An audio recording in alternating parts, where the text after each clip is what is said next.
Bonjour et bienvenue dans Prière Inspirée. Nous prions pour le réveil et je suis tellement confiant dans le Seigneur Jésus-Christ.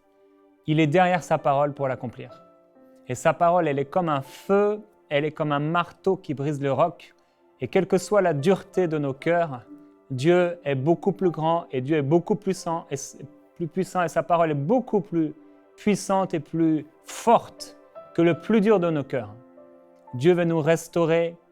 Dieu veut nous réconcilier avec lui. Dieu veut que nous puissions goûter combien il est bon. Et Dieu veut que nous puissions expérimenter, avoir l'expérience de sa merveilleuse présence.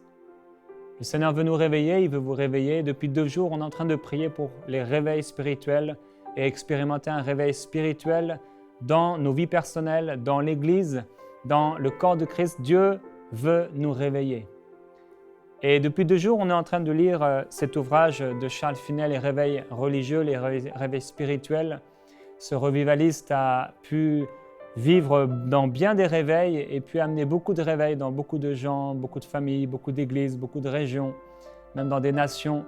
Et je crois que son expérience, ses enseignements que je commente et sur lesquels on peut s'appuyer pour aussi prier, cette parole va vraiment changer la vie de beaucoup qui écoutent aujourd'hui et pendant tout ce mois de prière.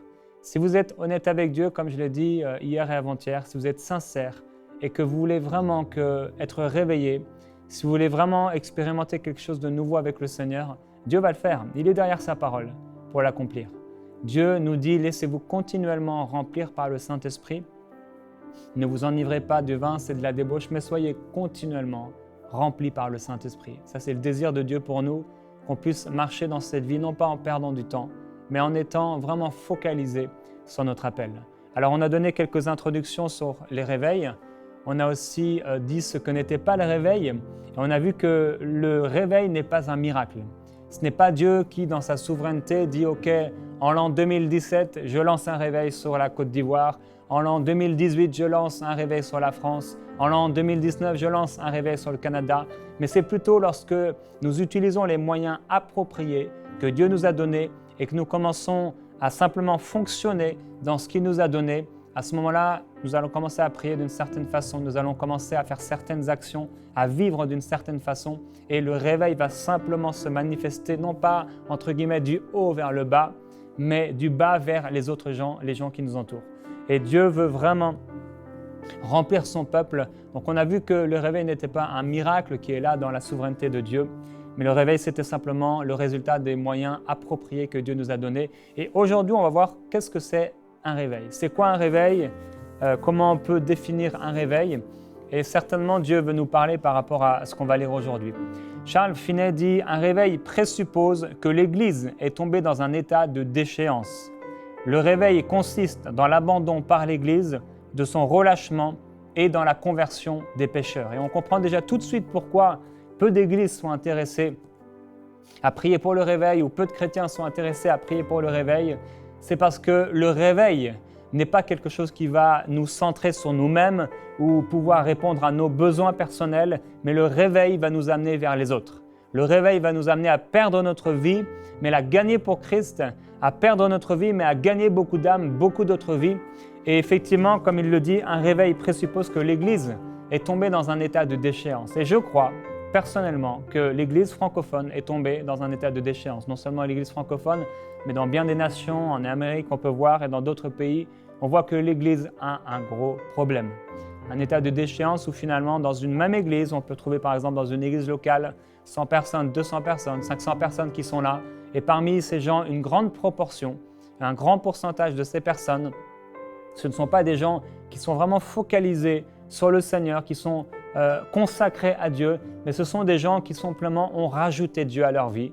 Ils rajoutent l'Église à leur vie et ils marchent, ils vivent dans le péché. Ce ne sont pas des gens qui prient pour le réveil, ce ne sont pas des gens qui sont vraiment quotidiennement intéressés, préoccupés par le salut de ceux qui les entourent. Et c'est là que l'Église a besoin d'un réveil. Donc le réveil consiste effectivement dans l'abandon par l'Église de son relâchement et dans la conversion des pécheurs.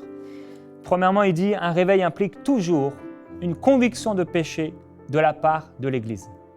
Et on a entendu des enseignements qui nous ont dit « Ok, effectivement, le Saint-Esprit vient convaincre le monde de péché. » Ce n'est pas le Saint-Esprit qui vient convaincre à nouveau, on pourrait dire, l'Église de péché, mais toutefois, il va avoir une conviction de péché de la part de l'Église lorsque le réveil vient.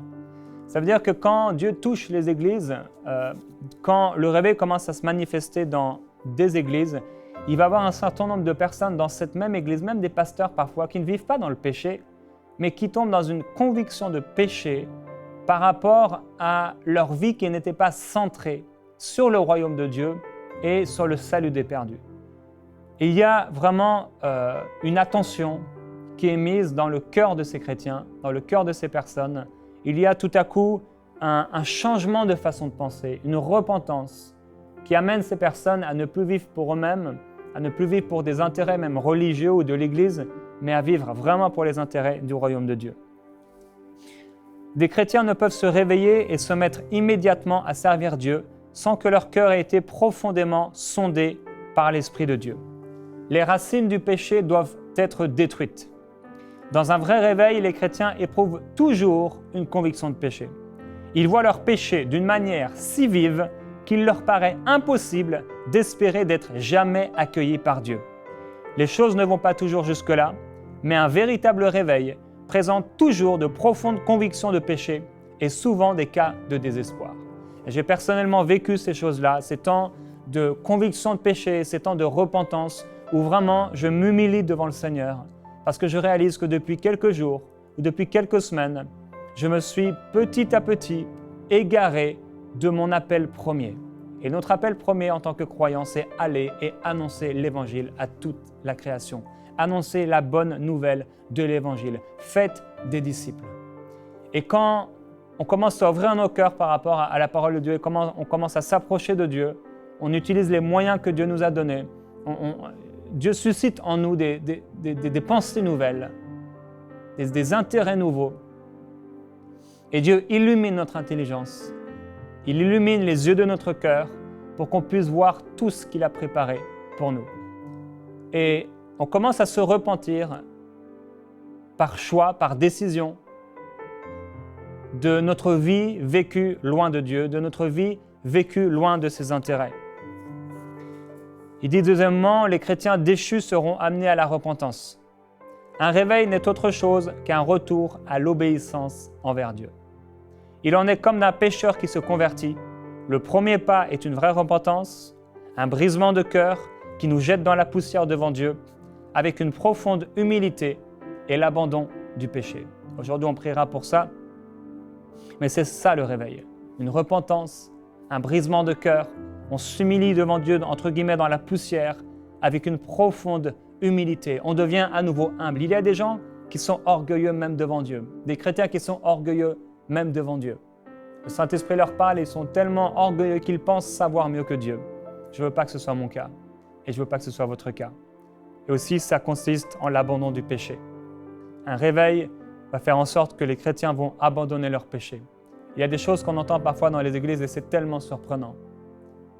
On voit les gens faire des choses tellement surprenantes alors qu'ils savent très bien quelle est la volonté de Dieu.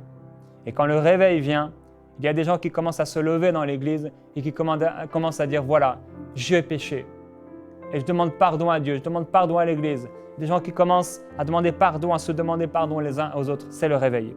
Troisièmement, il dit « La foi des chrétiens sera renouvelée. » Pendant qu'ils sont dans leur état de déchéance, ils sont aveuglés sur la véritable condition des pécheurs. Leur cœur est dur comme le marbre.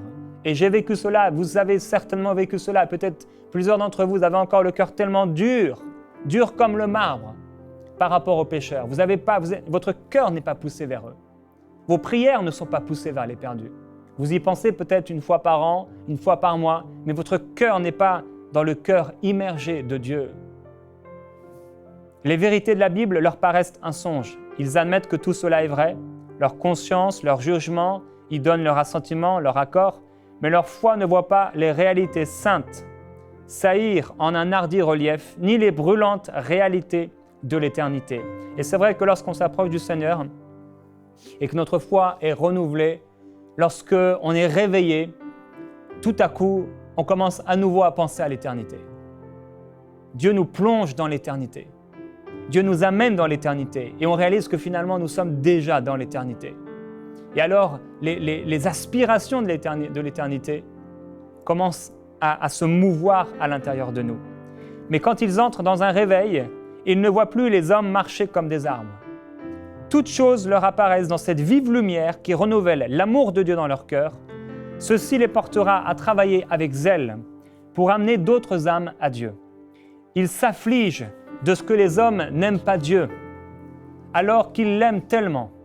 Ils insistent avec tendresse auprès de ceux qui les entourent pour les persuader de donner leur cœur à Dieu.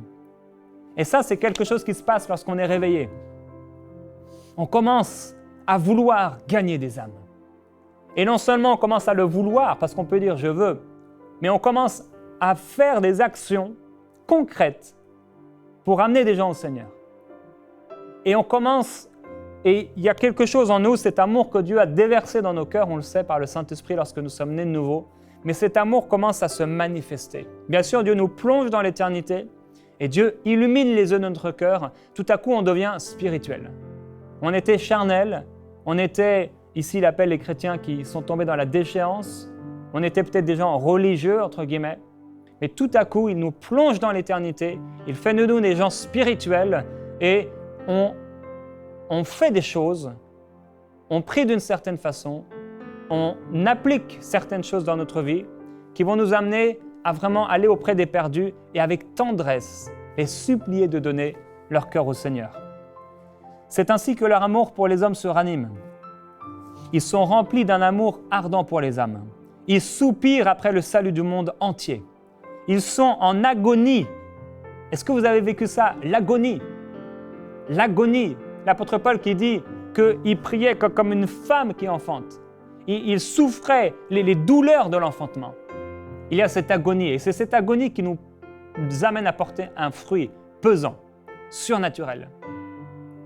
Ils sont en agonie pour tel ou tel individu, amis, parents, ennemis qu'ils voudraient voir sauvés. Le réveil, je veux l'expérimenter de plus en plus dans ma vie. De plus en plus. Où tu es là, à peine tu rentres du travail, parce que c'est vrai que dans le travail, on est préoccupé, on est occupé, nos affaires, et il faut travailler bien, comme pour le Seigneur, c'est bien. Et à peine tu fermes la porte du travail, tu entres dans ta voiture ou tu commences à rentrer chez toi simplement. Le Saint-Esprit descend sur toi et tout à coup tu commences à voir les âmes, à prier, à penser à telle et telle personne. Et là tu es amené dans une agonie, un travail spirituel d'enfantement. Et tu commences à prier pour des gens. Peut-être jusqu'ici vous priez pour vous et peut-être 80% de vos prières c'est pour vous. Mais quand vous êtes réveillé, il y a peut-être 1% des prières qui sont pour vous. Et tout le reste, c'est vraiment pour le royaume de Dieu, c'est pour que les gens soient amenés au Seigneur. Et Dieu vous amène à prier pour des gens pour lesquels vous n'aviez jamais prié, vos cousins éloignés auxquels vous ne pensiez jamais. Peut-être la boulangère, des gens que vous voyez une fois peut-être par mois ou que vous n'avez pas vu depuis des années. Tout à coup, le Saint-Esprit met en relief ces personnes et il vous amène à prier pour eux avec agonie. Non seulement il les presse de donner leur cœur à Dieu, mais il les porte à Dieu dans les bras de la foi et avec grand cri et larmes, ils supplient Dieu d'avoir pitié d'eux et de sauver leur âme des flammes éternelles. Je vous rappelle que Finney avait l'expérience de plus de 20 ans ou 30 ans, je ne sais plus, quand il écrit ce livre, de réveil. Il a vu, il a expérimenté, il a connu, et il n'a pas vu qu'une seule fois, il a vu de nombreuses fois des gens être touchés de cette façon-là. Lorsque nous ouvrons nos cœurs, lorsque tu ouvres mon cœur, mon frère, ma sœur, et que vraiment tu veux entrer dans ce réveil, alors à ce moment-là, tu vas expérimenter ces choses-là. Tu vas commencer à entrer dans une agonie. Tu vas prier pour les gens avec des grands cris, avec des larmes, et tu vas supplier Dieu d'avoir pitié d'eux et de sauver leur âme. Quatrièmement, il dit « Un réveil brise le pouvoir du monde et du péché sur les chrétiens ». Comme je l'ai dit au début de cette émission, tellement de chrétiens parfois, ils vivent dans certains péchés. On se demande vraiment, est-ce qu'ils sont chrétiens? Ils sont chrétiens, oui, mais ils sont dans cette sorte de déchéance. Il les transporte sur un terrain si favorable qu'ils prennent un nouvel élan vers le ciel. Ils ont de nouveaux avant-goûts du ciel et de nouveaux désirs d'union avec Dieu. Le charme du monde est ainsi brisé et le pouvoir du péché est vaincu. Lorsque nous sommes dans le réveil, Dieu nous amène dans le ciel, dans les réalités célestes, dans les réalités spirituelles. Oui, un avant-goût du ciel. Je veux goûter à cela. Je veux goûter au ciel. Je veux non pas seulement vivre sur la terre, mais je veux quotidiennement que le Saint-Esprit m'amène au ciel. Et nous sommes assis dans les lieux célestes avec Christ, mais je veux goûter cela. Je veux vivre cela. Je veux qu'on puisse le vivre ensemble. Et cinquième et dernier point, lorsque les églises seront ainsi réveillées et réformées, la réforme et le salut des pécheurs s'en suivront. Leur cœur sera brisé et changé. Souvent, les pécheurs les plus éhontés se rencontrent parmi les sauvés. Des femmes de mauvaise vie, des ivrognes, des impies, toutes sortes d'individus dépravés se réveillent et se convertissent. Les êtres les plus dégradés sont touchés et ramenés au bien et deviennent des exemples attrayants de la beauté et de la sainteté. C'est ce qui se passe lorsque le réveil se manifeste. Et dès maintenant, on va continuer à prier pour ce réveil parce que Dieu veut l'amener dans nos vies personnelles, Dieu veut l'amener dans l'Église, Dieu veut qu'on puisse expérimenter ce réveil dans nos vies personnelles avant que cette réforme s'installe et que ce réveil s'installe dans le cœur de ceux qui ne connaissent pas Dieu. Je ne pourrai pas gagner des âmes si je ne suis pas réveillé. Je ne pourrai pas amener des âmes au Seigneur si je suis trop préoccupé aux choses de ce monde. J'ai besoin encore de laisser ces choses au Seigneur. J'ai besoin d'un réveil. Nous avons besoin d'un réveil. Et pendant ce temps, ce mois de prière sur les réveils spirituels où Dieu veut et va amener des réveils dans plusieurs cœurs, plusieurs églises, plusieurs familles, je crois dans des nations, on a vraiment besoin de se concentrer sur le Seigneur. Et je veux vous encourager dans ces temps de prière à vous concentrer sur lui, à vous déconnecter du monde présent, du matériel et de toutes vos pensées qui sont là et qui parlent parfois très fort. Je vous encourage à fermer les yeux maintenant si vous le pouvez. Si vous êtes à la maison et vous pouvez fermer vos yeux, vous concentrer sur lui maintenant. Il est capable de prier à travers nous. Saint-Esprit merveilleux, l'Église a besoin d'un réveil pour que le monde soit sauvé. L'Église a besoin d'une réforme. Mais avant cette réforme, je crois que tu veux amener un réveil. Sinon, ce ne sera que des idées humaines, des pensées réfléchies. On a besoin d'un réveil. Père, je prie pour tous ces chrétiens qui sont dans la déchéance et nous prions ensemble. Pour tous ceux qui sont tombés dans un état de déchéance, qui pratiquent d'une manière régulière le péché. Ce n'est pas ta volonté. Tu veux faire d'eux des hommes et des femmes bouillants pour toi. Tu veux les relever, tu veux les fortifier, tu veux qu'ils soient utiles entre tes mains. Car tu nous montres dans ta parole cet arbre qui est planté, qui ne porte pas de fruits. 1 an, 2 ans, 3 ans, mois après mois et année après année. Nous voulons porter du fruit. Père, je prie pour cette personne qui écoute aujourd'hui, pour sa famille. Père, mon désir, et c'est ton désir le plus grand, c'est qu'ils soient utiles entre tes mains et qu'ils accomplissent ta volonté. Oui, ta volonté. Ta volonté. Je prie pour l'obéissance de ton peuple. On veut attendrir nos cœurs, rendre nos cœurs tendres pour accomplir toutes tes œuvres et toutes tes actions. Merveilleux Saint-Esprit, je prie pour ces chrétiens qui sont là à l'église et qui vont à l'église dimanche après dimanche, mais qui sont tellement éloignés de ton cœur, qui sont tellement éloignés de tes priorités, qui sont tellement éloignés de l'intercession et du cœur du berger. Père, on veut le cœur du berger. On veut ton cœur, Seigneur. On veut être touché par toi. Toi seul peux nous réveiller. Bien sûr, Père, on veut faire les choses nécessaires, se réveiller nous-mêmes. Et toi seul as la capacité. Toi seul as la force.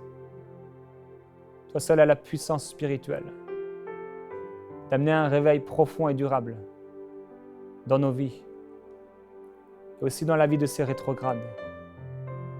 de ces chrétiens qui marchent n'importe comment. Glorieux Jésus-Christ, nous prions pour eux, afin qu'ils soient ramenés à une obéissance pleine et entière. Glorieux Jésus. Nous prions pour ce réveil. Nous aspirons à ce réveil.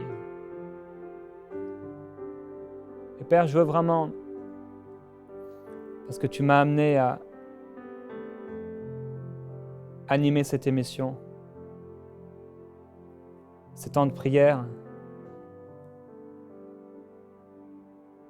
Tu n'en as que faire, Père, des caméras. Tu n'en as que faire du matériel.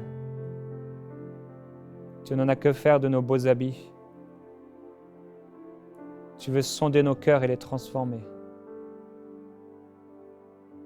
Tu veux sauver les perdus et bouleverser les nations. Tu n'en as que faire de tous ces prédicateurs qui n'ont que de motivation d'être vus et d'être agréés d'un peuple, qui n'ont que comme aspiration d'être aimés par les gens, d'être vus. Père, je prie que tu amènes ton peuple et ceux qui écoutent aujourd'hui à une expérience de l'agonie, à une expérience de l'enfantement, à une expérience de l'intercession, à une expérience de ton cœur. Je prie, Père, pour l'expérience de ton cœur. Merci pour l'expérience de la nouvelle naissance. Merci parce que tu nous as amenés dans ton royaume. C'est extraordinaire. Merci. Merci pour notre salut complet, pour notre pleine délivrance. Tu nous as délivrés, tu nous as tellement aimés. Et Père, on veut faire l'expérience de l'intercession, l'expérience de l'agonie. Et Père, c'est pourquoi, parce que tu m'as amené ici pour prier pour ton peuple. Je prie pour ceux qui écoutent aujourd'hui, afin qu'ils fassent l'expérience de l'agonie, l'expérience de l'intercession, l'expérience de l'enfantement, qu'ils expérimentent ces douleurs de l'enfantement, jusqu'à ce que Christ soit formé dans leur prochain, jusqu'à ce que Christ soit formé en eux-mêmes, jusqu'à ce que Christ soit formé dans le cœur de ce monde perdu. Père, je prie afin que nous puissions expérimenter par le Saint-Esprit l'agonie spirituelle, l'intercession divine, l'enfantement surnaturel. Que ta gloire jaillisse dans les cœurs maintenant, Père. Père, nous ouvrons nos cœurs. Nous ouvrons nos cœurs. Père, nous ouvrons nos cœurs, nous déchirons nos cœurs. Afin que tu puisses accomplir enfin ce que tu veux. Que tu puisses amener enfin un réveil. Que tu puisses enfin sauver. Ton bras n'est pas trop court, mais ce sont nos péchés. C'est notre incrédulité. Ce sont nos doutes qui t'ont empêché d'agir. Ce sont les doutes de l'Église, les péchés de l'Église, les manquements de l'Église, les faiblesses de l'Église, l'amour pour le monde de l'Église qui t'a empêché de sauver. Ton bras n'est pas trop court. Ton bras n'est pas trop court pour sauver. Père, je refuse de me mettre du côté de ceux qui disent que tu ne peux pas sauver, de ceux qui disent que le terrain est trop dur, que les cœurs sont trop durs. Non, aucun cœur n'est trop dur pour toi. Aucun cœur n'est trop dur pour toi. Tu peux sauver n'importe qui, le pire des pécheurs, le pire des méchants. Tu as sauvé Saul alors qu'il ravageait l'Église. Il était un extrémiste religieux. Il allait dans les maisons et il approuvait les meurtres par lapidation, par toutes sortes de moyens. Il était parmi les tueurs, tu l'as sauvé. Père, je glorifie ton nom. Je t'adore, merveilleux Saint-Esprit. Merci pour l'expérience de l'intercession. Je veux la vivre plus souvent. Je veux l'expérimenter plus souvent. Je veux ouvrir mon cœur. Père, nous voulons vraiment nous humilier. On veut s'humilier. Combien de fois tu appelles et tu ne trouves pas de réponse? Combien de fois tu frappes et notre cœur est trop préoccupé par nos façons de faire, par notre agenda? Pardonne-moi. Pardonne-nous. Nous ne réalisons pas. Saint-Esprit, si tu m'as mis à cœur ce mois de prière pour le réveil, c'est parce que tu veux qu'il se manifeste. Et tu veux qu'il y ait des cœurs qui soient profondément changés. C'est pourquoi c'est ma prière, Père, pour tous ceux qui écoutent. Que tu crées en eux quelque chose de nouveau, que tu les rendes beaucoup plus sensibles à ta présence et à ta voix. Merveilleux Saint-Esprit. Mon frère, ma sœur, prépare-toi à vivre des temps d'agonie. Prépare-toi à vivre les douleurs de l'enfantement. Prépare-toi à vivre l'intercession. Jusqu'à prier Dieu avec des grands cris et avec des larmes. Depuis combien de temps n'as-tu pas prié avec larmes pour les perdus? On doit le vivre. On doit le vivre, frères et sœurs. On doit prier pour les perdus, comme Jésus l'a fait, avec de grands cris et avec des larmes. On doit prier pour les perdus, comme les apôtres le faisaient, avec des grands cris et avec des larmes. On doit prendre dans nos cœurs ces perdus et les enfanter jusqu'au bout. Non pas à moitié, non pas faire demi-tour au bout d'un moment, mais continuer à se consacrer jour après jour, jour après jour, jour après jour, et prier jusqu'au bout lorsque ce fardeau vient sur nous. Et nous en ressortons plein de joie. Dieu veut sauver, son bras n'est pas trop court, mais souvent notre cœur a été trop dur. Notre cœur a été trop étroit pour que Dieu agisse. Et nous déclarons aujourd'hui que c'est un jour nouveau. Et je déclare sur vous un réveil spirituel dans le nom de Jésus.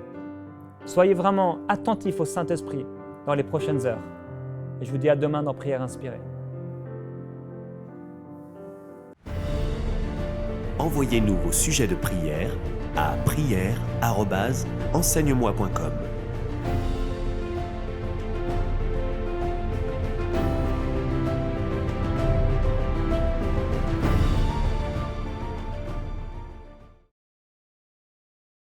Cette émission est rendue possible grâce au précieux soutien des partenaires d'Enseigne-moi Canal International. Retrouvez tous nos programmes sur enseigne-moi.com.